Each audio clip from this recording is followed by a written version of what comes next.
Evangelio del quinto domingo del tiempo ordinario, tomado del Evangelio de Mateo, capítulo 5, versículos 13 al 16. Ustedes son la sal de la tierra. Si la sal se vuelve sosa, ¿con qué se le devolverá su sabor? Solo sirve para tirarla y que la pise la gente. Ustedes son la luz del mundo. No puede ocultarse una ciudad construida sobre un monte. No se enciende una lámpara para meterla en un cajón, sino que se pone en un candelero para que alumbre a todos en la casa.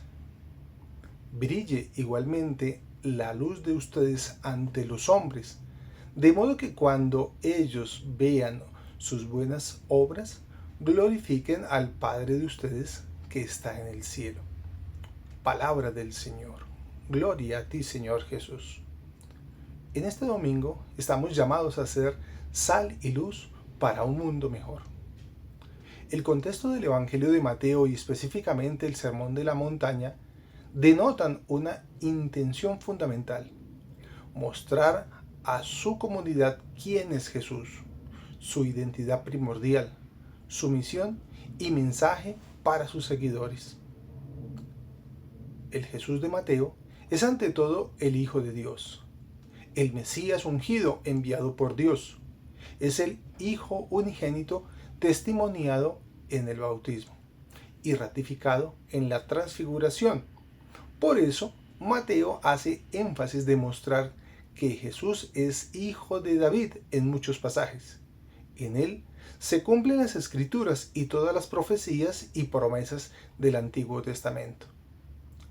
En el contexto inmediato de nuestro texto observamos que la unidad anterior son las bienaventuranzas, entre los versículos 5, 3 al 12, y que a continuación se localiza la estructura subsiguiente, la que corresponde a la metáfora de la sal y la luz en los versículos 5, 13 al 16. Dentro de esta unidad es posible reconocer al menos 4 secciones bien definidas. La primera, 5.13, la metáfora de la sal y un símil de su degradación. La segunda, 5.14, metáfora de la luz y un símil de su degradación. 5.15, la metáfora de la lámpara y un símil de su degradación. Y por último, 5.16, una exhortación y misión de los discípulos. En el versículo 13, vosotros sois la sal de la tierra, encontramos que inicia con un pronombre personal de segunda persona plural, vosotros, que en griego es himeis, que lo conecta con la novena bienaventuranza del versículo 11. Felices vosotros cuando os insulten y persigan. Podríamos preguntarnos quiénes son los sujetos de esta frase: los discípulos del Señor, los seguidores o cualquier creyente.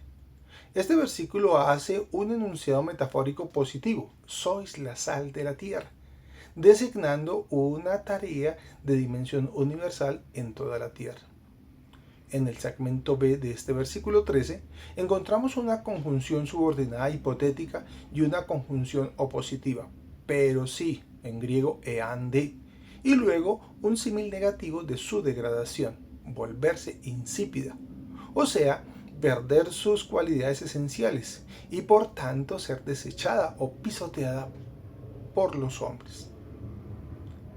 En ti, jalis cetetai, ¿con qué se salará? Una pregunta retórica que cobra sentido para recalcar la misión de los seguidores de Jesús, lo que constituye un anuncio profético de condenación o de amenaza, incluso un juicio negativo de Dios. Es curioso que este texto, o al menos extraño que para algunos expertos se señale con el verbo morante en sentido literal, que la sal se vuelva necia o torpe, es decir, que dicho elemento pierda alguna de sus cualidades o propiedades fundamentales, ya que sus moléculas son muy estables. Solamente se alterarían con la incorporación de otras sustancias que modifiquen sus cualidades. Al final, esta es una hipérbole que pretende señalar que si no cumple su función de salar, ésta deberá ser arrojada o pisoteada por los hombres.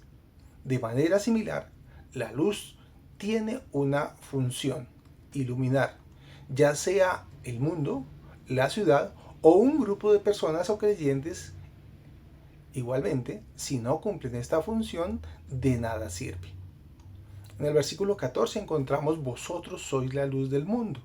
Una ciudad asentada sobre el monte no se puede esconder.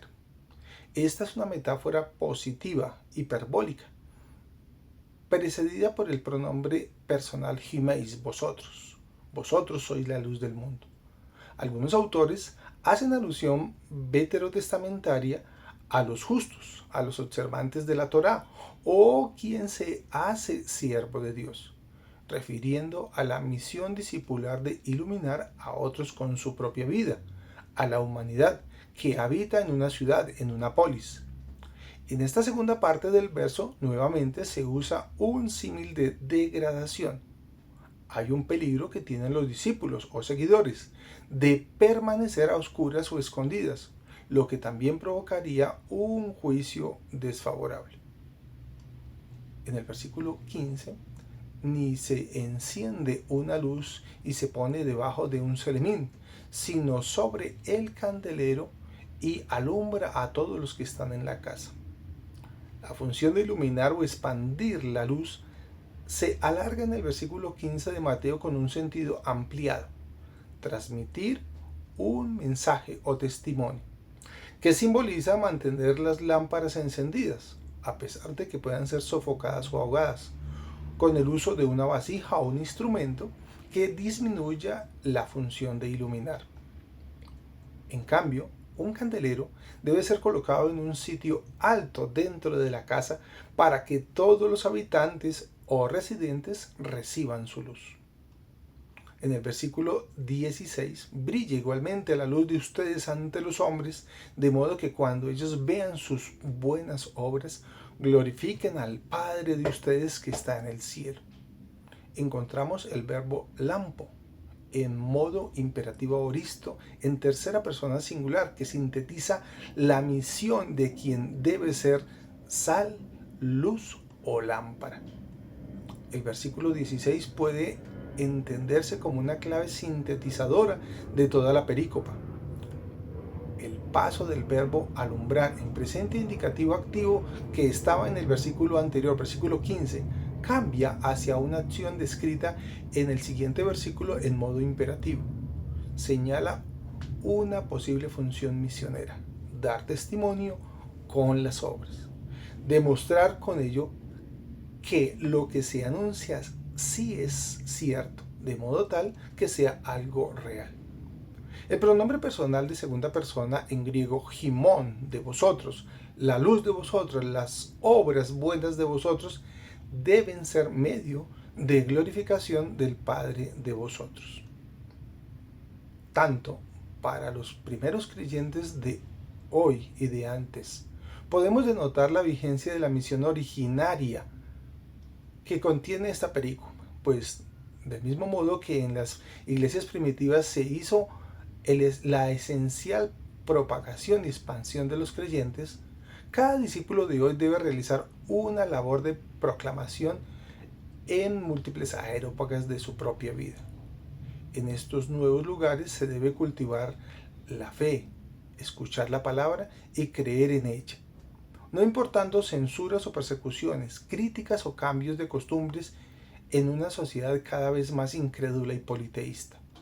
Las exhortaciones del texto estudiado están dirigidas a vosotras, a aquellos que leen la Escritura y la hacen vida, auténticos creyentes que, movidos por inspiración y fuerza del Espíritu, impulsan a otros a transformarse y transformar bajo principios de rectitud, compromiso social y coherencia en acciones y palabras. La comunidad de creyentes de hoy deben ser también sal y luz, portadora de un mensaje en primer lugar para la propia casa o familia, luego para la ciudad y en último término para la tierra. esta comunidad debe ser fermento en medio de tantas realidades de corrupción, deshonestidad y mentira. Que quienes vean a los creyentes vean su luz y obrar de modo que glorifiquen al Padre que está en los cielos. Feliz domingo para todos.